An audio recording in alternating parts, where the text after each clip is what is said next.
Halo, halo, apa kabar? Assalamualaikum warahmatullahi wabarakatuh. Kembali berjumpa dengan saya, Hersbun Arif dari Forum News Network bersama rekan saya. Dan saya Agi Beta, senang sekali menjumpai Anda kembali dan kita sudah masuk hari Jumat. Sebentar lagi weekend ya Mas Ersu. Bukan hanya weekend, kan mau Ramadan ya. Ramadannya Anda tinggal pilih kapan sih mulainya, serempak apa enggak nih Ramadannya kali ini, Pak? Kemungkinannya serempak ya, Hmm. walaupun sudah ada yang mulai Ramadan sih sudah ada sekarang ini Mas Udah Ersu. ada ya, itu Sudah, apa sudah. biasanya apa kelompok-kelompok apa itu tasawuf atau apa kelompok gitu ya. Ya, Hmm. iya ya.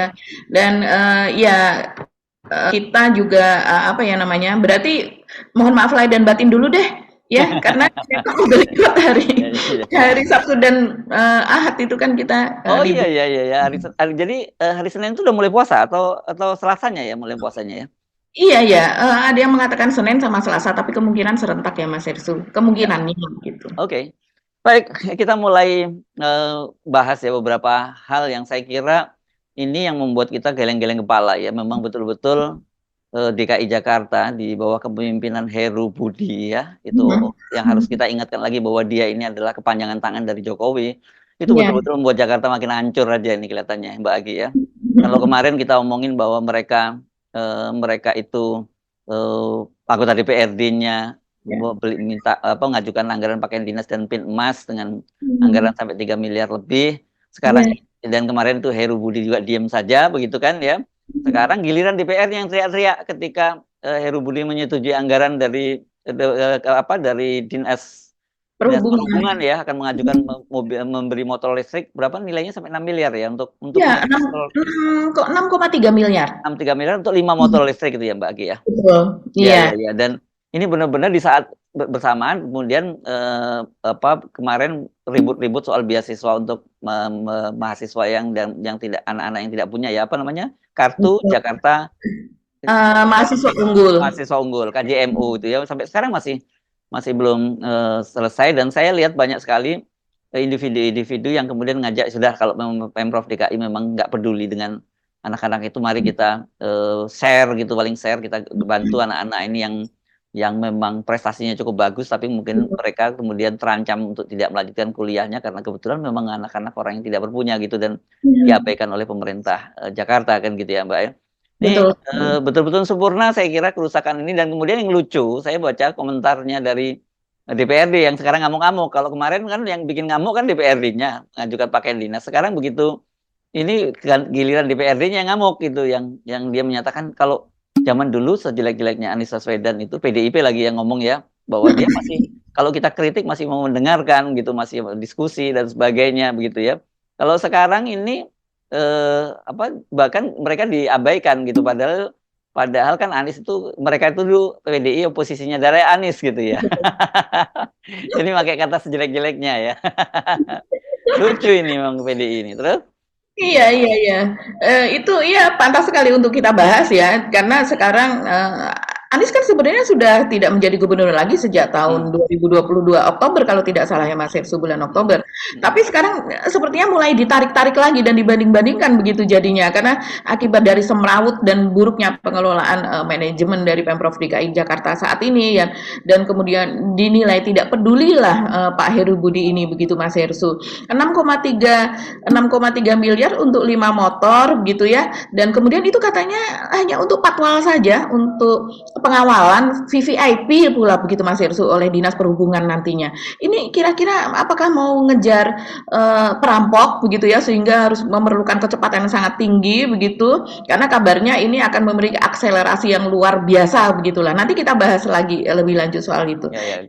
Kira-kira yang lain lagi apa nih Mas Irsu? Yang saya kira ini sinyal bahwa Jokowi ingin berkuasa untuk jangka panjang itu semakin nyata ya Mbak Agi ya. Kalau kemarin sebelumnya kan dia sempat muncul pernyataannya bahwa Hmm. Indonesia itu akan maju kalau kalau dipimpin oleh di bawah ketiga kepemimpinan gitu kan yang menurut dia gitu itu Hmm. prediksinya dari kata dia itu prediksi dari negara-negara di negara-negara barat gitu. Dan ini kan Hmm. sebenarnya kita menangkap itu sinyal dari Pak Jokowi bahwa dia ingin setidaknya itu satu periode anak Pak Prabowo satu periode tapi itu berarti dia masih tetap cawe-cawe dan kemudian dua Hmm. periodenya ya Gibran yang dua dua periode gitu ya.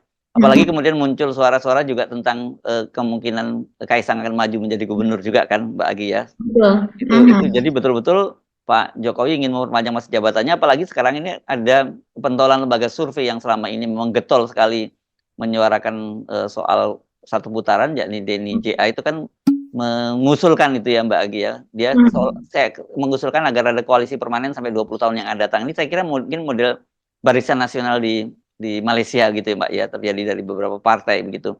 Dan saya lihat ya, pasti ini bukan hanya sekedar isu dari Denny, saya kira ini mungkin merupakan rencana roadmap dari Jokowi untuk menguasai Indonesia lebih lama lagi, lebih panjang sampai tahun 2045. Tapi kemudian dibocorkan dulu lewat lembaga survei kan, sama kan polanya seperti dulu ketika 3 periode kan gitu. 3 periode itu juga selain partai-partai politik, lembaga survei yang diminta menyuarakan oleh Pak Jokowi. Jadi sebenarnya mulai ketahuan bahwa Pak Jokowi ini ingin berkuasa tidak hanya 3 periode, tapi dia ingin berkuasa terus. Itu jangan-jangan mau seperti Pak Harto malahan gitu. Iya ya, betul sekali Mas Hersu. Jadi kalau melihat naga-naganya ini ya kan sudah dilakukan juga kemarin begitu. Ini Denny JA dari LSI Lingkaran Survei Indonesia ini kan juga yang berkali-kali mengatakan bahwa ini pemilu akan 1 periode dan dia Satu betul-betul putaran, bukan 1 periode. maksudnya 1 putaran ya. Iya. 1 putaran dan dia sangat yakin betul begitu. Bahkan ketika masih banyak lembaga survei, bahkan lembaga survei asing pun suara dari Prabowo Gibran itu masih ada di kisaran 40-an gitu ya, antara menjelang 40 dan kemudian 40 kecil begitu. Dia sudah mengatakan bahwa angkanya sudah 50 lebih begitu. Jadi dan saya rasa ya sebagai orang yang sangat konsisten begitu untuk berada di sisi Pak Jokowi begitu ya Mas Hersu, berikut dengan hasil-hasil survei dari lembaganya, saya rasa ini merupakan cerminan bahwa itulah yang akan terjadi, memang itulah rencananya begitu ya, dan mulai di-spill dari sekarang bagaimanakah tahap-tahapannya sampai kemudian mencapai tahun 2045, yaitu bahwa koalisi yang semi permanen itu tadi yang katanya akan sebaiknya dipimpin oleh Golkar dan juga Gerindra begitu, supaya mereka menjadi koalisi yang kuat begitu, baik di pemerintahan maupun di DPR. Jadi apapun yang diusulkan itu pasti, yang diusulkan pemerintah pasti akan goal gitu, karena mereka menjadi koalisi yang dominan, ditambah dengan koalisi-koalisi partai kecil begitu yang pasti akan mengikuti mereka. Ini kalau saya melihat ini kok kita akan kembali ke situasi yang stagnan begitu ya Mas Hersu, yang sulit begitu. Itu istilahnya apa ya, yang kondisi yang seperti ini di mana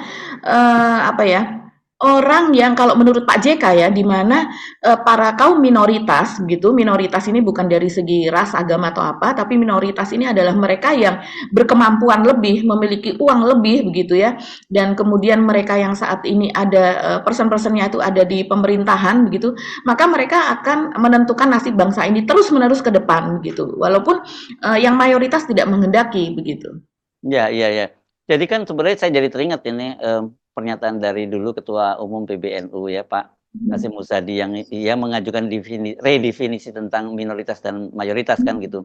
Yang apa yang disebut minoritas mayoritas, kalau dari sisi jumlah ya jelas orang Islam itu yang mayoritas. Tapi kalau dari sisi ekonomi jelas orang Islam itu yang minoritas, yang mayoritas juga non Muslim, dan ini tentu non PRI ya, dalam hal ini keturunan Cina. Jadi tapi selalu orang kan bicara tentang mayoritas itu seolah-olah jumlah, padahal sebenarnya dampak dari mayoritas penguasaan kepemilikan harta itu ya, kepemilikan harta lah ya, saya kira ya, itu kan dampaknya jauh lebih serius ketimbang mayoritas ketika dalam jumlah, karena kan kita tahu bahwa masyarakat Indonesia itu apalagi muslimnya itu kan sangat toleran kan, sementara mereka ini serakah, ini minoritas yang sangat serakah, dia mau menguasai semuanya kan gitu. Dan terjadi politik hari-hari ini yang kita sebut oligarki itu kan keserakahan mereka. Jadi mereka tidak cukup hanya dengan kekayaan yang ada, mereka terus melakukan berbagai rekayasa melalui undang-undang dan sebagainya, mengambil alih semua, dan dia nggak peduli mau rakyat menderita dan apapun, mereka nggak peduli, yang penting mereka berkuasa kan gitu, berkuasa dan kaya itu. Kalau dulu ini bedanya lagi kan, kalau zaman Pak Harto ini para oligarki ini, taipan-taipan ini kan di bawah kendali Pak Harto gitu ya. Jadi artinya kalau dulu siapa ya yang menyebutkan, saya lupa, Fahri Ali atau siapa yang menyebutkannya, bahwa kalau dulu mereka itu adanya di pavilion gitu loh ya. Jadi tetap aja tuan rumahnya yang berkuasa, itu tuan rumahnya. Sekarang mereka bukan di pavilion lagi, mereka udah langsung masuk ke rumah, dan tuan rumahnya itu diatur-atur oleh oleh mereka. Itu kan situasinya seperti itu. Eranya Pak Jokowi terlihat seperti itu. Era Pak Harto nggak bisa seperti itu. Pak Harto betul-betul mengendalikan para Taipan ini dikendalikan gitu ya. Tetapi kalau sekarang para Taipan ini yang mengendalikan kekuasaan dan saya kira apa yang terjadi juga seperti itu dan teman-teman saya yang ada di lembaga survei dan sebagainya ini kan bagian dari penikmat kekuasaan itu walaupun sebenarnya itu dibandingkan dengan kekayaan yang dimiliki oleh oligarki itu nggak ada apa-apanya, nggak ada tai kukunya, Betul. tapi mereka mereka sudah jadi apa ya menghamba begitu kepada para oligarki itu gitu. Iya ya, betul. Itulah yang terjadi di Indonesia saat ini ya, Mas Hersu. Dan yang berikutnya mungkin kita tambahkan ya di list kita ini adalah soal kelanjutan dari kasus Bahlil yang dilaporkan oleh DPR begitu ke KPK. Dalam hal ini adalah Pak Mulyanto ya, fraksi PKS di apa di Komisi 7 kalau tidak salah ya untuk Pak Mulyanto. Dan ini dia juga mengusulkan pembentukan pansus nih Mas Hersu, pembentukan pansus untuk kasus Bahlil ini begitu. Dan ini dia yakin betul bahwa ini akan mendapatkan banyak sambutan gitu, akan disetujui karena kan memang dari berbagai apa pertemuan begitu yang ada di DPR ini sebetulnya sudah setiap kali ada rapat kerja dengan DPR itu pasti seru begitu ya. Dan kemudian juga Sugeng Suparwoto yaitu dari Nasdem gitu kan juga mengatakan bahwa geger-gegeran ini sebenarnya sudah cukup lama ini terjadi tapi baru sekarang ini kemudian betul-betul mencuat begitu. Dan juga baru saja ya itu dibebas tugaskan atau dinonaktifkan itu Dirjen Hilirisasi ya. Ini salah satu tangan kanan dari Bahlil juga gitu hilirisasi Dirjen untuk atau direktur dia ya? kalau nggak salah apa ya nanti kita periksa lagi ya. Itu Hmm. direktur ya? Iya betul Ingat saya direktur. direktur dia, Direktur direktur hilirisasi hilirisasi di batu bara dan apa ya begitu. ya ya Untuk mineral lah, mineral dan batu bara kalau tidak salah. ya ya. Begitu. Jadi karena sudah diperiksa juga oleh KPK 2 kali, walaupun diperiksanya juga antara lain untuk kasus yang lain lagi Ketika ketika dia masih di tugas pemerintahan di Maluku Utara ya waktu itu Pak. dengan gubernur ya ya dan Saya kira gubernurnya dengan kan juga Abdul Ghani sekarang Kasuba juga. ya. Iya. Ya, ya. Ini rupanya orang daerah yang dibawa ke pusat lah gitu ya Nah, kelihatannya ya. Dan betul. kemudian Ya. dia kena kasus di waktu dia masih menjabat sebagai pejabat di daerah di Maluku Utara, satu paket dengan Gubernur Maluku Utara Abdul Ghani Kasuba ya pada waktu itu. Betul. Dan Bahlil juga memiliki perusahaan di sana, memiliki perusahaan pertambangan di daerah Halmahera tersebut. Yes, oke. Maluku Di luar Utara. soal itu apa lagi ya? Mungkin berbagai kecurangan ya Mas Hersu. Ini kok banyak betul ya, ya Pak, baik dari, Bawaslunya begitu kan, terus kemudian dari, KPU daerahnya begitu Mas Hersu, dari PPK-nya yang kemudian memindahkan suara dengan imbalan tertentu begitu. Misalnya untuk 1 suara begitu ya, untuk pileg ini, untuk, para caleg, misalnya ada suara partai kan biasanya kemarin kan ketentuannya suara partai itu kemudian nanti akan masuk menjadi suara salah satu caleg begitu. Jadi kalau kita tidak tahu mana kita misalnya sudah memilih salah satu partai tertentu kemudian tapi kita tidak tahu caleg mana nomor 1, 2, 3 atau 4, 5, akhirnya kita memilihnya partai saja. Nah, ini kemudian ada kong kali kon perebutan begitu ya. Nah, ada yang bersedia membayar untuk 1 suara itu 100.000 rupiah begitu. Jadi kalau seandainya 100 suara ya jadinya 10 juta gitu. Jadi nilainya kecil, tapi ini kan dampaknya luar biasa ini Mas Hersu hal seperti ini. Jadi KPU ini memang luar biasa ya, dari sejak pusat sampai dengan ke daerah, ini sudah banyak betul terkontaminasi. Ya, kalau dulu kan ini dong, Mbak, bahwa ikan tuh busuknya dimulai dari kepala. Jadi kalau kepalanya busuk ya ya pasti sampai ke bawah-bawahnya kan langsung busuk. Gitu ya. Oke. Kita mulai dari mana kita akan bahas lebih dulu? Mungkin yang di Jakarta nih Mas Hersu, Oh iya, iya, Jakarta yang menarik ini ya Mbak, yang menarik. perkembangan terbaru tapi nggak apa-apa nanti sedikit di flashback yang soal ini ya soal pakaian dinas dan juga KJMU ya Iya. Jakarta mahasiswa gitu ya. Betul. Oke. Ya. Iya ya, jadi yang di apa namanya rencana pembelian begitu ya, rencana pembelian dari motor listrik ini sebetulnya untuk operasionalnya nih cukup membingungkan Mas Hersu. Ini kan dari Dinas Perhubungan begitu ya, dan kemudian akan digunakan untuk pengawalan begitu katanya. Tapi apakah memang diperlukan begitu pengawalan dengan kapasitas motor yang sebesar itu begitu kan, yang jadi pertanyaannya tuh itu Mas Hersul. Dan Jakarta itu kan macet. Iya. Ya, mungkin memang Jakarta ya. Jakarta ini sering sekali ada tamu-tamu dari luar begitu kan. Dan tamu-tamu dari luar itu biasanya pengawalannya ya oleh Polri begitu ya. Kita bisa melihatlah itu. Kalau tamu asing, kepala negara dan sebagainya. Bukan Disub, Mbak, bukan. Disub nggak dilibatkan dalam soal itu. Paling dia melancarkan. Tapi kalau pengawalan tamu-tamu negara asing itu pasti bukan Disub. Karena itu Iya, kan iya. pejabat security juga kan. Ya, kalau kalau kita melihat itu di misalnya di Bandara Halim begitu kan, yang menyambut itu sudah menjadi pasti apa namanya kepala pemerintahan dalam hal ini gubernur itu pasti menyambut baik itu kepala negara asing, perdana menteri dan sebagainya. Karena itu memang dia sebagai tuan rumah begitu kan. Jadi kalau dalam hal ini pasti ada Kapolri di situ, kemudian ada Panglima selain presiden gitu ya. Dan kalau seandainya mereka ternyata tidak disambut di bandara, maka mereka akan disambut di Istana Merdeka. Jajarannya pasti seperti itu begitu karena yang tertinggi akan disambut oleh mereka yang tertinggi Pak Jokowi beserta jajarannya. Jadi dalam hal ini adalah pengawalan yang nomor 2 saya rasa kan begitu karena pengawalan yang itu kan adalah tugasnya dari Pas Pampres dan yang lainnya begitu kalau seandainya ada kepala negara. Jadi ini apalagi ini Mas Hersu pada Hari Perhubungan Nasional ini indikasinya ya bahwa pembelanjaan ini akan membeli motor yang sejenis begitu karena pada Hari Perhubungan Nasional yaitu pada tahun yang lalu rupanya motor yang sejenis ini sudah dipajang begitu Mas Hersu.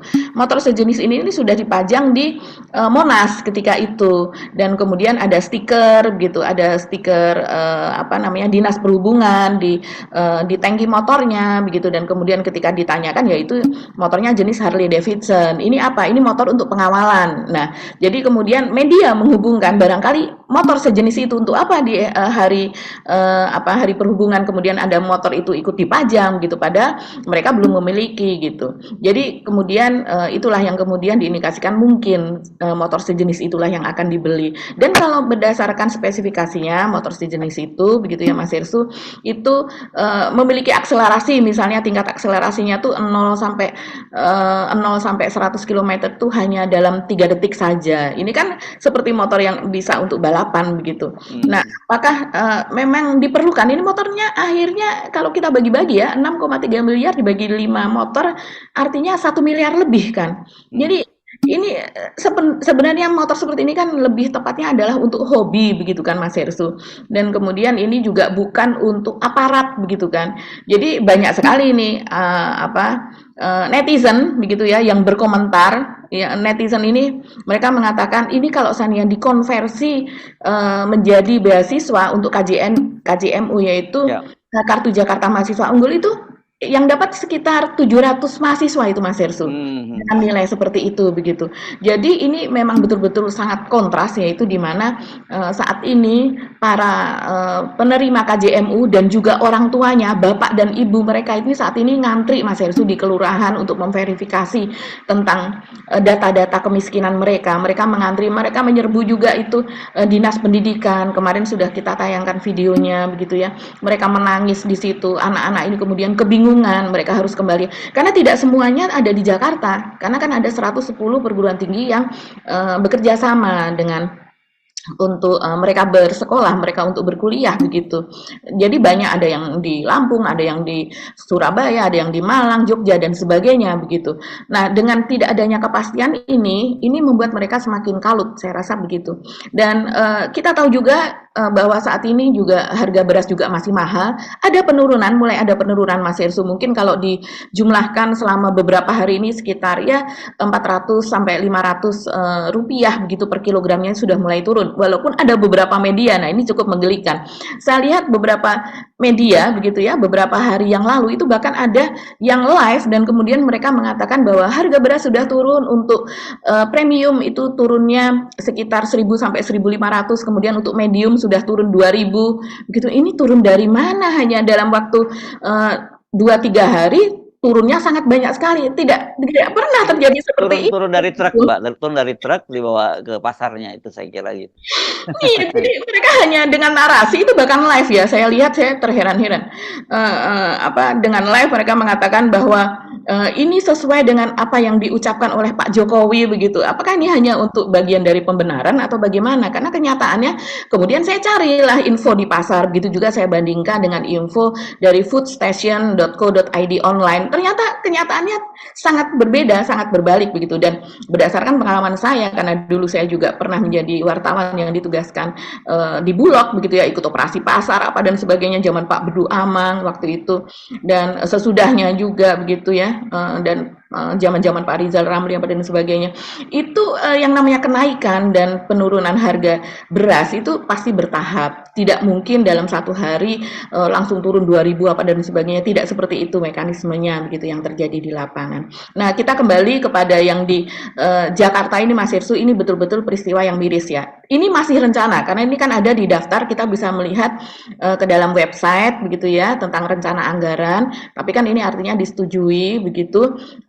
Kalau seandainya ini memang betul-betul dilaksanakan, kita sudah nggak ngerti harus ngomong apa lagi. Apalagi dalam hal ini kok sepertinya Pak Heru ini Pak Heru Budi ini kok sepertinya diam seperti yang dikatakan oleh Mas Hirsu tadi. Ini anggota Komisi E dari DPRD DKI Jakarta dari PDIP ini mengatakan bahwa setidaknya dulu zaman Pak Anies itu padahal menjadi PDIP menjadi oposisi kan untuk pemerintahan Gubernur Jakarta begitu. Ketika itu Pak Anies kalau seandainya pun mendapat kritik dan kemudian juga perbedaan pendapat masih mau berdiskusi, bahkan berdiskusi dan mereka saling berbicara. Tapi kalau ini katanya sama sekali tidak digubris. Jadi seburuk-buruknya Anies dia masih mau menanggapi dan mau berbicara, mau berdiskusi. Sementara kalau Pak Heru Budi ini benar-benar mereka tidak digubris apa pendapatnya. Mungkin kalimatnya kurang tepat lah ya, sebaik buruk-buruknya anak Anies dan itu dia masih mau diskusi, tapi sebaik-baiknya Heru Budi usulan PDIP tidak digubris.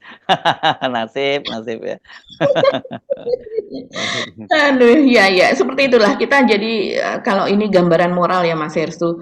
Kalau yang sebelumnya kita melihat apa namanya program-program Anies itu dihabisi begitu kan, itu kan sebelum terjadinya Pilpres ya, dihabisi untuk mendowngrade begitu, mendowngrade kapasitasnya, apa jejaknya begitu kan. Tapi kalau sekarang ini kok jadi oh ternyata selain mendowngrade ya memang inilah apa cara cara cara Ya pemerintahan ini under dijalankan. capacity juga saya kira ya, ada menyangkut under capacity. Karena sebelumnya kan dia ini kalau untuk level Jakarta dia cuma pejabat eselon 2 ya sebenarnya ya, Heru Budi itu kan kemudian tapi ditarik ke istana dan kemudian menjadi eselon 1 dan kemudian terus dijadikan gubernur giveaway di Jakarta kan begitu. Ya memang sebenarnya dia nggak memenuhi syarat itu dan kelihatan sekali kan. Dan saya nggak tahu sampai berapa lama dia ini mau jadi PJ gubernur karena di beberapa daerah PJ-nya itu biasanya cepat berganti nggak sampai akhir periode. Kelihatannya kalau naga-naganya ini Heru Budi sampai akhir periode dan mungkin menunggu serah terima ke Kaisang gitu ya kelihatannya ya. Iya ya, apalagi status dia sebagai kepala sekretariat Presiden Kasatpres begitu kan masih tetap juga ada di tangan dia begitu Mas Hersu. Ya dulu kalau kita ingat di zaman Pak Ahok, Heru Budi ini adalah dirut atau komut ya untuk perusahaan bir itu Mas Hersu kan, Ya, untuk perusahaan ya. bir begitu di Jakarta yang ketika itu Anies kan berjanji pada waktu kampanye bahwa dia akan menjual perusahaan tersebut sehingga dan akan dialihkan perusahaan-perusahaan lain yang juga tetap kompetitif begitu tapi halal. Tapi kan ini mendapatkan tentangan betul gitu di DPRD sehingga akhirnya gagal Ya. apa namanya janji tersebut. Oke. Jadi kalau saya tadi nyinggung soal Kaisang yang ngomong ini kan Ahok bukan saya ya karena Betul, dia nyinggung betul. soal kapasitasnya Kaisang untuk jadi gubernur DKI. Iya dan kata Ahok kemungkinan apakah nanti ada temennya yang mengajukan dia menyinggung mungkin Oh iya seperti yang iya iya kayak Almas ya. Almas Jadi Rakit nanti dulu ya. nanti ada temannya Kaisang begitu yang juga akan mengajukan gugatan di MK sehingga apa usia untuk gubernur itu bisa di bawah 30 tahun Tapi kurang jangan lebih. dianggap bercanda loh itu. Itu Ya. bisa terjadi dan bisa serius loh itu menurut saya Hmm. terjadi ya. Oke, kita masuk ke mana ya? Ke soal roadmap pemerintahnya Jokowi ya, Mbak Agi ya. Iya ya, mungkin itu menarik itu Mas Hersu tuh. Luar Ya. biasa. Jadi gini, kalau saya menyimak ide yang disampaikan oleh Denny JA itu dan tadinya kemudian saya kaitkan dengan ya, pernyataan Pak Jokowi sebelumnya ya yang menyatakan Mhm, Indonesia akan bisa menjadi negara maju dalam 3 iya, kepemimpinan itu, kan kita bisa menebak kemana arahnya itu. Dan iya, kemudian kan selalu Pak Jokowi bicara tentang Indonesia emas, kan kalau tahun 2000 dan disebutnya 2045, itu berarti mhm, eranya Indonesia emas. Tapi kalau kemudian stunting-nya dari sekarang aja nggak diperbaiki dan kemudian apa, anggaran makan siang gratis pun sampai sekarang belum jelas, kita agak mempertanyakan dari mana itu, Indonesia emas itu yang terjadi nanti bukannya bonus demografi, tapi beban demografi kan. Jadi kan mhm, jumlah, angkatan muda yang besar itu bisa menjadi berkah, tapi dia juga bisa menjadi musibah kan ketika, kemudian, mhm, kita punya banyak sekali jumlah tenaga kerja, tetapi dengan kualitas yang buruk, pendidikannya yang, rendah, skill-nya juga terbatas, ya itu akan mhm, jadi beban kan begitu. Nah, ini mungkin sebenarnya pola semacam ini, pola, koalisi, permanen, koalisi mhm, semi permanen yang terus berlanjut itu iya, terjadi di Malaysia. Kalau di negara-negara demokrasi terutama yang bersifat parlementer itu biasa ya mhm, ganti-ganti partner dalam koalisi gitu ya, siapa yang dan kepentingannya kadang-kadang kepentingan pragmatis yang membuat koalisi mhm, memang mudah bubar. mhm, Dan mungkin kalau dibungkus bahwa, oh ini niatnya supaya tetap stabil, saya kira, kenapa itu baru muncul sekarang begitu ya, di mhm, tengah-tengah memang satu, Pak Jokowi itu orang yang jelas dengan terbuka menyatakan dia, ambisi pribadinya untuk terus berkuasa itu kan sangat sangat tinggi ya, apalagi kemudian sekarang, setelah dia gagal dia mewujudkannya melalui anaknya, mhm, Gibran Rakabuming. Nah, kalau kemudian Denny mengusulkan itu ada kaitannya seperti tadi itu yang Anda sebut bahwa dia memang salah satu, lembaga survei yang selama ini sangat getol menyuarakan satu periode. Tapi saya nggak tahu apakah dia sekarang udah mulai masuk lingkaran istana atau sebenarnya dia masih masih di lingkaran Pak Prabowo. Karena kalau kemarin-kemarin kelihatannya dia bukan termasuk yang langsung ke Pak Jokowi ya, dia mungkin mhm, kelihatannya dia ke Pak Prabowo kan begitu ya. mhm, Narasi satu mhm, putaran itu kan untuk kepentingan Prabowo pada waktu betul, kemarin-kemarin itu, dia belum ke mhm, sana. Tetapi kalau kemudian dia bicara tentang koalisi permanen untuk, 20 tahun itu saya kira bukan bicara untuk Pak Prabowo, bicara untuk, Jokowi, dalam hal ini dinasti mhm, Jokowi. Kenapa? Karena kita iya, melihat kan bagaimanapun faktor usianya Pak Prabowo tentu saja tidak tidak muda lagi ya. Tahun ini Pak Prabowo berapa? 73 tahun ya, Mbak Agi ya? iya 73 sepertinya ya, Ya, artinya kan pada tahun nanti akhir kalau terpilih jadi presiden nanti artinya, 78 tahun akan jadi, mhm, presiden. Ya jangan disamakan dengan Biden ya, karena di Amerika sekarang kan juga seru tuh kelihatannya kalau, dari pemilihan awal dipastikan lagi Demokrat akan mengusung Biden, usianya mhm, 81 tahun, kemudian lawannya Trump yang, juga sudah menang dalam pre-election-nya mhm, Partai Republik umurnya 78 dan kita lihat bagaimana, Biden itu udah kayak orang pikun kan, jalan aja udah susah gitu dan sebagainya dan kemungkinan di sana anak-anak muda juga bakal banyak golput gitu kan kalau lihat pilihannya antara Trump dengan Biden. Nah di Indonesia, saya kira mungkin Pak Prabowo nggak akan sampai seperti itu gitu ya. Tentu apalagi dengan adanya Pak Jokowi di situ ya Gibran yang sudah disiapkan itu. Nah pertanyaannya apakah itu sesuatu yang aneh dalam sebuah negara demokrasi? Pernah terjadi sebenarnya seperti di Malaysia, saya tadi sebut ya. Itu kan mhm, di sana itu ada barisan nasional ya yang pentolannya itu UMNO, United Malay Nation, Organization itu, partainya, Melayu. Kalau di Indonesia kira-kira kita bisa makan dengan Golkar lah gitu ya yang mhm, memimpin Barisan Nasional itu kan ada partai IMCA, saya lupa nama-nama AIC, pokoknya ada partai India, ada partai Cina dan sebagainya. Mereka itu mhm, berkuasa sejak tahun 73 Mbak, gitu selama mhm, 60 tahun dan itu baru iya, berakhir itu tahun 2023 kemarin lah ya, kalau nggak salah. mhm, Jadi setelah UMNO-nya sendiri terpecah belah, akhirnya iya, itu Barisan Nasional itu bubar dan muncullah benar, macam-macam, betul, koalisi.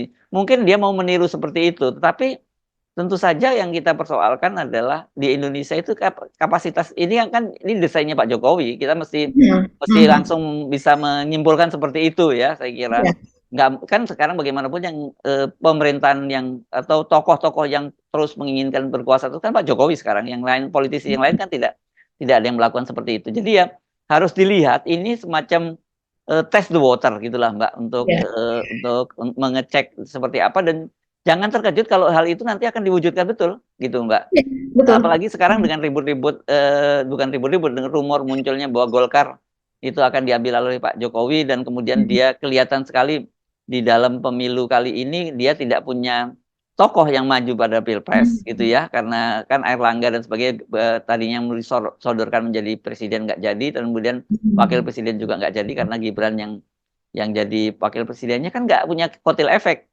Golkar. Kenapa kok justru malah Golkar yang dapat suaranya naik, bukan Gerindra yang punya Pak Prabowo menjadi presidennya dapat kotil efek, malah suara Gerindra turun. Kan ini kita mesti mencurigai ada sesuatu di balik itu, ada skenario-skenario besar.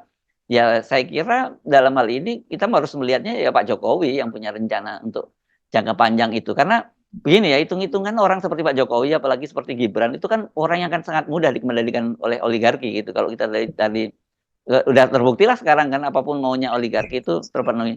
Pak Prabowo saya kira agak berbeda gitu ya. Apalagi di situ ada Hasim juga, ada adiknya Prabowo yang juga pebisnis besar juga. Yang saya kira itu bagi Taipan itu pasti itu bisa jadi handicap juga buat mereka. Nih gua mesti dealnya dengan Hasim nih nantinya gitu. Kalau dengan Jokowi atau dengan Gibran kan enak, mereka bisa deal langsung kan gitu. Iya iya Mas Hersu. Jadi ini memang skenario besar, kita bisa melihatnya demikian. Jadi apalagi dia mengatakan seorang Denny JA begitu, yang kita melihat dia adalah selain ya lembaga surveinya itu mensurvei, tapi juga sebagai konsultan politik lah, yang kita tahu konsultan politik di Indonesia itu permainannya seperti apa begitu Mas Hersu ya, Ya. bisa setiap minggu itu terus merilis hasil surveinya, sehingga terbentuk framing di benak masyarakat begitu. Oh, berdasarkan hasil survei ini begini, dan ketika itu digelontorkan terus menerus, maka itu akan menjadi sebuah kebenaran begitu. Nah, saya rasa ini memang tidak hanya sekedar diskusi saja, karena ini kan dikatakan di JA di sebuah diskusi begitu yang kemudian diunggah di kanal YouTube-nya. Nah, ini saya rasa ini memang rencananya signifikan dan relate kepada rencana dari pemerintahan Jokowi begitu. Karena Pak Jokowi sendiri kan mengatakan bahwa IKN salah satunya begitu. Dan ini juga disebutkan oleh Denny JA bahwa IKN itu sebagai contoh salah satu proyek besar yang dimana harus secara berkesinambungan gitu ya, harus terus dilakukan baik oleh pemerintahan Pak Jokowi sebagai inisiator dan kemudian oleh presiden-presiden berikutnya. Yang artinya di sini maka itu adalah semacam legacy begitu, semacam legacy atau warisan juga begitu ya dari presiden satu ke presiden berikutnya, yang mau tidak mau dia harus mengalokasikan dana sebagian besar misalnya dari APBN nantinya begitu ya. Sekarang ini kan APBN di masa pemerintahan Jokowi, tapi yang berikutnya kita tidak tahu nanti kebijakannya seperti apa. Tapi bahwa itu harus tetap terbangun. Nah, kalau nggak ada investor dari luar, dari mana lagi begitu kan? Artinya pasti akan mengeruk APBN lagi. Nah, artinya itu harus ada kebijakan besar yang harus diteruskan dan wajib diteruskan dan dipastikan harus terus begitu. Ya. Selain IKN begitu Mas Hersu, adalah juga misalnya soal hilirisasi. Seperti juga Pak Luhut pernah mengatakan bahwa pada tahun sekian Indonesia akan menjadi pemain besar mobil listrik, bahkan terbesar di dunia kata dia begitu, karena kita memiliki nikel yang sangat besar, walaupun belakangan kemudian sudah ada baterai listrik yang tidak menggunakan nikel lagi dan ini menjadi gonjang-ganjing begitu kan. Tapi itu adalah hilirisasi, itu adalah juga program besar yang katanya ada tahap-tahapannya, tahun sekian nanti tahun 2030 begini, 2040 begini, 2045, 2050 akan seperti ini, yang artinya juga butuh komitmen begitu ya. Nah, ini komitmen adalah versi dari rezim, komitmen versi pemerintah, di mana kita tahu di situ banyak sekali pengusaha yang menjadi penguasa. Begitupun sebaliknya, ketika menjadi penguasa mungkin masih setengah-setengah jadi pengusaha, tapi ketika menjadi penguasa dia kemudian makin memperlebar kekuasaannya sehingga betul-betul memiliki perusahaan yang sangat besar, kemudian masuk ke berbagai proyek-proyek tersebut. Nah, ini saya rasa ini ancaman betul untuk demokrasi ya Mas Hersu. Oh ya. Ya. Dan Iya. kalau mengacu pada yang terjadi di Malaysia, selalu yang menjadi perdana menterinya itu adalah dari UMNO, ya partai yang terbesar, begitu ya. Nah, nanti kalau kemudian Golkar menjadi partai terbesar dan kemudian saya kira Gibran ini tinggal soal waktu saja dia di jaket kuning kan begitu, ya mau nggak mau ya nanti dia yang akan jadi presidennya kan begitu, karena dia berasal dari partai yang memimpin koalisi itu, gitu Mbak Agi. Iya, kita juga apa yang dikatakan oleh Pak Yusuf Kalla itu kan menarik. Dia mengatakan untuk menjadi pimpinan Golkar begitu ya, pimpinan nomor satu atau pimpinan nomor berapa begitu. Tapi artinya untuk memimpin Golkar maka setidaknya dia harus pernah 5 tahun itu menjadi pengurus Golkar begitu. Ya, tapi Pak Yusuf Kalla kita tahu yang di MK saja bisa diubah ya peraturannya, Mm-mm. apalagi peraturan partai. Bukan Yo, mengecilkan Golkar, bukan, tapi semua peraturan itu bisa didilkan begitu kan. Jadi kalau tidak ada aturannya, buat aturannya. Dan kalau kemudian ada aturannya yang menghambat, ubah aturannya. Itu kan doktrin yang selama ini terjadi selalu begitu ya, Mbak Iya, Agi. iya, iya. Dan sebenarnya ini kalau saya rasa ini hanya bungkus saja ya Mas Hersu, bungkus bahwa nanti didoktrinkan kepada masyarakat bahwa atas nama IKN, atas nama hilirisasi atau atas nama Stabilitas eh, nasional atau apakah kira-kira gitu. nasional, maka ini kalau menurut Denny JA dia kan mengatakan ini ikut memberikan bantuan begitu ya, atau ikut menentukan siapa yang akan menjadi presiden berikutnya. Jadi setiap rezim nanti pemerintahan yang terpilih itu ikut menentukan siapakah yang akan menjadi presiden berikutnya begitu. Nah, artinya apa yang terjadi sekarang yang dilakukan oleh Pak Jokowi? Pak Jokowi kan mengatakan bahwa berterus terang bahwa saya akan cawe-cawe begitu untuk ikut menentukan bahwa proyek-proyek ini tetap berjalan dan siapa menjadi presiden berikutnya. Kalau saya lebih melihat ini tidak hanya sekedar supaya proyek itu berjalan, tapi siapakah yang berkuasa begitu. Ini soal dinasti begitu, soal dinasti dan juga soal kroni. Dan kroni ini pasti walaupun tidak satu keluarga dengan Pak Jokowi, dia pasti akan berusaha betul supaya keluarga Pak Jokowi inilah yang jadi begitu karena dia mendapatkan efek gitu ya, efek keuntungan, benefit, apa advantage dan Berbagai kemudahan, ya kemudahan dan bisa ikut menentukan kebijakan begitu. yes, ya. Kebijakan yang menguntungkan perusahaannya, menguntungkan dirinya begitu. Ya, saya kira ya itu mesti diwaspadai, jangan hanya dilihat bahwa oh itu sekedar usulan yang disampaikan sebuah diskusi. Itu adalah semacam apa ya, menjajaki untuk lempar batu, itu menjajaki kedalaman air seperti seberapa gitu, dan jangan kaget kalau kemudian hal itu yang akan diwujudkan. Sama dengan orang dulu nggak percaya, masa iya Jokowi mau 3 periode, kan kemudian dampaknya ngotot dan terus ngotot, dan apa yang terjadi sekarang itu kan sebenarnya itu adalah wujud dari ambisi dia gitu ya. Ya, ya, dan kemudian ketika Denny JA mengusulkan supaya Golkar dan Gerindra ini melakukan koalisi semi permanen, kita berharap ya Mas Hersu, yang menjadi petinggi-petinggi di Golkar dan di Golkar ini ada wisdomnya lah, setidaknya ada wisdom bahwa ini nanti akan dibawa seperti apa sih, toh anak cucu mereka juga dan anak cucu orang-orang di sekeliling kita dan seluruh Indonesia ini yang kemudian akan Yes. menerima akibatnya. Oke, Bagi. Mhm. Kita Pak pindah kemana nih sekarang kita? Sepertinya kasus Bahlil nih Mas Hersu. Ya, Ini oke. ya, jadi seperti yang kita katakan tadi bahwa Pak Mulyanto itu dari fraksi PKS di Komisi 7 itu mengusulkan supaya dibentuk pansus lah ya untuk menyelidiki. Karena ini sepertinya ya saya rasa kalau seandainya hanya sekedar dipanggil begitu ya, kemudian ada rapat kerja bersama dengan Komisi 7 seperti yang sudah dikatakan kemarin untuk menanyakan soal apa gratifikasi atau soal suap atau pungli begitu yang dilakukan oleh ditengarai dilakukan oleh Bahlil dan juga oleh orang-orang kepercayaan sekelilingnya, saya rasa itu tidak akan terlalu kuat begitu. Seperti yang sudah-sudah seperti kasus Rempang aja itu kan kemudian dia menguap begitu saja Mas Hersu. Dan apa yang orang-orang yang menjadi otak atau operator di lapangan juga tidak diproses padahal kerusakan sudah sedemikian besar kan ketika itu dan kemudian juga orang-orang yang di Rempang, penduduk Rempang sendiri, orang yang membela Rempang, yang kemudian ditangkap itu diproses, tapi orang-orang dari yang kemudian mempersekusi begitu ya penduduk di sana itu tidak ada kelanjutannya begitu. Dan apa yang dilakukan Bahlil ketika itu pada kasus Rempang yaitu di mana kita banyak mengatakan ternyata informasi atau data yang diberikan Bahlil itu ternyata zong begitu, ternyata bohong bahwa baik itu informasi mengenai bahwa dia sudah bisa menguasai, dia sudah memastikan bahwa rakyat di sana setuju, ternyata bohong. Bahwa perusahaan kaca dari Cina yang akan masuk itu adalah salah satu pemain besar dunia, ternyata bohong begitu. Dan itu tidak diproses, tidak ada apa ya, tidak ada semacam punishment untuk Menteri Bahlil.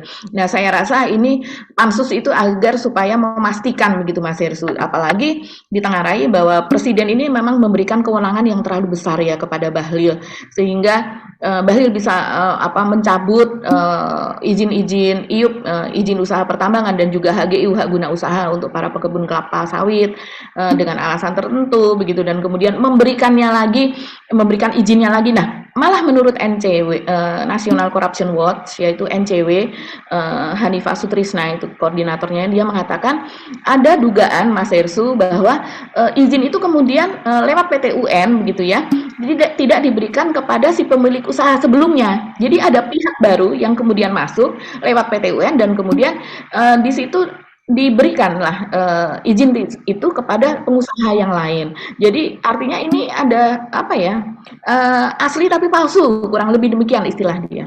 Ya, iya, ya. Dan ini nilainya lumayan ya, karena yang dicabut kan cukup besar, cukup banyak ya Mbak ya. Dicabut berapa? Sampai 2000-an ya Mbak yang dicabut ya? Berapa? Iya, yang dicabut sampai 2000-an. Kemudian yang diizinkan kembali kalau menurut data dari Tempo dan juga dari Pak Mulyanto itu sekitar 90-an perusahaan. Nah, 90 per perusahaan berapa dipungutnya?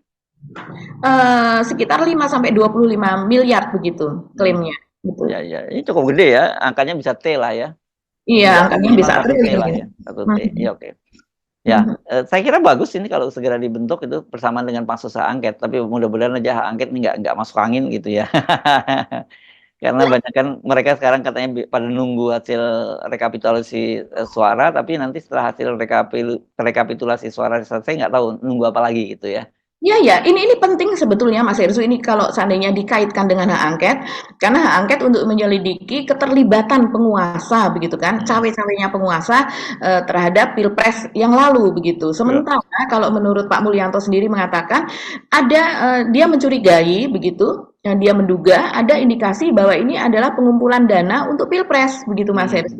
Jadi kan mungkin saling berkaitan. Kenapa dia mencurigai demikian? Karena sebetulnya kewenangan yang diberikan kepada Bahlil sebagai ketua Satgas Percepatan Investasi pada tahun 2021 itu kewenangan dia. Tapi untuk kemudian dibentuknya Satgas gitu penataan pembangunan penggunaan lahan dan juga untuk Satgas untuk penataan semacam itu penataan investasi yang memberikan kewenangan untuk mencabut itu tadi IUP dan HGU itu sebetulnya adalah kewenangan dari Kementerian ESDM gitu Mas Hirsu. Nah, kenapa tidak diberikan kepada Kementerian ESDM tapi kepada Bahlil? Ya kita tahu Bahlil lebih dekat dalam hal ini ya secara sosial kepada Pak Jokowi begitu. Ya, oke. Saya kira kita dorong aja ya kalau yang ini Mbak Agi ya, soal pansus ini juga dan sama seperti halnya juga pansus hak angket ya kita dorong juga sama ini karena kasusnya saya kira nanti ketika berjalan itu saya kira mungkin bisa ketemu nih nanti dan jangan-jangan hasil kerja dari pansusnya Bahlil itu kemudian juga bisa diambil alih oleh pansus hak angket karena ada berkaitan dengan masalah kecurangan pada Pilpres. Iya, data-datanya ya, data-datanya bisa diambil. Oke. Ya, kita masuk sedikit Mas Hersu, ini soal kecurangan-kecurangan, ini rekap saja ya pemirsa. Ini ada video begitu kan yang saya lihat, tapi saya tidak tahu apakah kita bisa putar atau tidak. Yaitu ketua KPU yang di Depok begitu Mas Hersu ini digeruduk massa dan kemudian akhirnya dia membuka suara begitu. Dan ini Bapak KPU ini, saya heran ya ini kok di tingkat bawah sampai tingkat atas seperti ini keadaannya, begitu prihatin betul. Kita ini satu-satu ya Pak. Kalau Sawangan memang saya nggak dapat laporan. Tiba-tiba pada saat pleno itu data berubah gitu kan. Karena awalnya saya kan monitoring untuk seluruh yang belum pada malam minggu itu untuk kapan dilakukan proses rekapitulasi. Nah, semuanya itu masih aman. Kemudian pada minggu siang memang ada pergerakan itu tadi yang di luar kendali daripada PPK Pak. Contoh di Tapos itu posisi sedang istirahat. PPK mungkin Bapak juga dengar ceritanya ibaratnya itu PPK istirahat Panwascam itu tiba-tiba Sirekap bergerak sendiri yang pada saat PPK ada di situ memelototin itu ibaratnya itu. Nah, kemudian Panwas itu di Tapos ya, di Tapos kemudian di Sumajaya juga melaporkan ketika ada finalisasi komputernya tiba-tiba putih. Terus ada beberapa mungkin Bapak juga udah terima laporan juga kan tiba-tiba ada angka yang berubah tanpa mereka melakukan itu ibaratnya kan gitu. Nah, kemudian apa yang kami lakukan untuk Kecamatan Sumajaya sudah clear Pak. Sudah dilakukan pencermatan di tingkat PPK bersama saksi Panwascam dengan melakukan cross check terhadap C-Plano yang ada di Sirekap itu dengan mencocokkan apabila Sirekap tidak sesuai dengan C-Plano maka dilakukan koreksi atau pembetulan disesuaikan dengan C-Plano. Itu untuk Sumajaya sudah clear. Nah, untuk Kecamatan Tapos sampai dengan semalam 4 pemilihan sudah clear untuk pemilihan presiden, pemilihan DPD, DPR RI sama DPR provinsi. Nah, yang belum clear itu untuk pemilihan kota. Nah, kota semalam itu posisinya tinggal 3 kelurahan, Pak. Nah, juga sama posisinya di 8 pencermatan. Hari ini di Kecamatan Tapos di 8 pencermatan terhadap 3 kelurahan tersebut bersama para saksi dan panwas. Nah, kemudian yang untuk Kecamatan Sawangan dilakukan pencermatan untuk pemilihan presiden, baru pemilihan presiden. Hari ini pagi ini akan dilanjutkan untuk pencermatan di pemilihan DPR provinsi sama DPRD kabupaten kota. Mudah-mudahan dapat selesai sehingga kita bisa melanjutkan proses tekap. Intinya kita berupaya untuk menjaga suara sesuai dengan hasil yang ada di Jepang. Tidak hanya kepada saksi PKS, saksi partai lain pun apabila memiliki bukti terhadap ada hasil yang dirupa atau apa, kita kembali kepada Jepang. Dan dia barulah kemudian ketika masa datang dia kemudian menceritakan ya memang ya apa yang terjadi, yaitu ketika mereka sedang melakukan penghitungan dan sambil mereka memantau Sirekap begitu, dan belum disubmit begitu Mas Irsu, belum di upload data-datanya, itu ternyata di Sirekap sudah terisi nih angka-angkanya. Ya.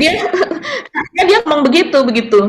Ya, Ini luar biasa. Iya. Dan sebenarnya kita nggak kaget, memang seperti itulah yang terjadi pada Sirekap. Tapi kan menjadi menarik ketika akhirnya muncul ucapan-ucapan dari orang KPU sendiri.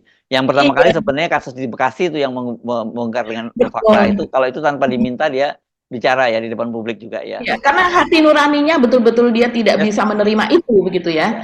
Dan ada lagi nih teman-teman wartawan kita yang ada di Pamekasan Mas Irsu, mereka mengadakan aksi di Pamekasan begitu ya, dengan membawa tulisan-tulisan begitu, karena mereka tidak diperbolehkan untuk memantau atau meliput lagi penghitungan suara itu begitu.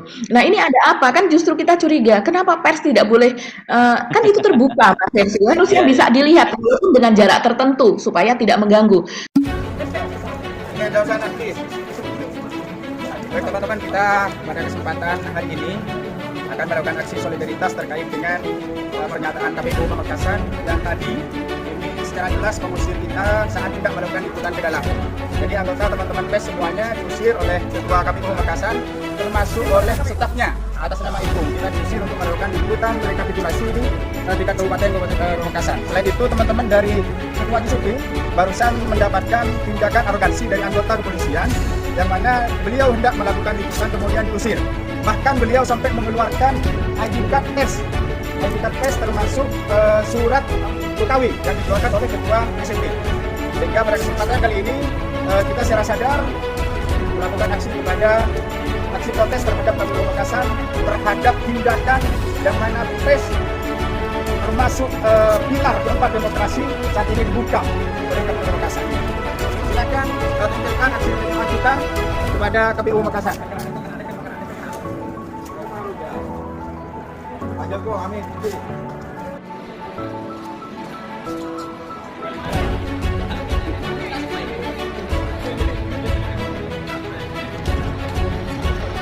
Dan ini mereka sudah dilarang meliput oleh staf KPU dan juga Polres Pamekasan. Mereka klaimnya seperti itu.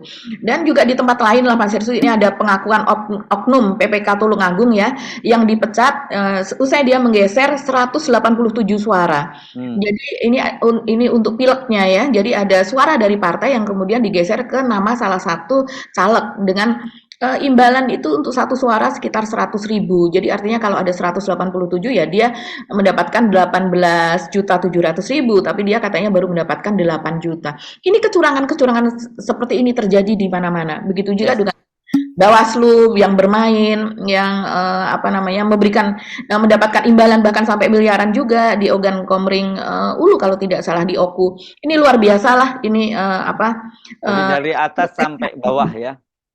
Dari atas sampai bawah ya, betul. Ya sudah, kerusakannya sempurna Mbak Agi, saya kira. Ya. Itu Anda bisa menemukan lagi banyak sekali kecurangan-kecurangan dan itu bertebaran di media sosial saya kira ya. Dan saya banyak sekali kadang-kadang kan saya khawatir dengan media sosial itu, begitu saya cek ternyata itu betul fakta-faktanya memang kecurangannya sangat masif gitu ya. Itulah negara kita gitu ya. Saya nggak tahu apakah ini Anda sepakat untuk diteruskan sampai 20 tahun ke depan, atau ya harus diakhiri bahkan sebelum bulan Oktober nanti harusnya gitu ya. Ya. Baik lagi ya, kita ketemu lagi sampai awal pekan dan selamat menjalankan ibadah Ramadan 1400 berapa ini? 1424 Hijriah ya. Tanggal berapa Pak? Lupa saya Hijriahnya. Iya. Saya juga tidak hafal. Ya, oke. Tapi pokoknya selamat menjalankan ibadah Ramadan ya untuk tahun 2024 ini. Ya, mohon maaf sekali lagi jika ada kesalahan. Mudah-mudahan Anda diberikan kekuatan dan kesabaran untuk menjalankan ibadah puasa nanti. Assalamualaikum warahmatullahi wabarakatuh. Tetap salam 0%. Waalaikumsalam warahmatullahi wabarakatuh.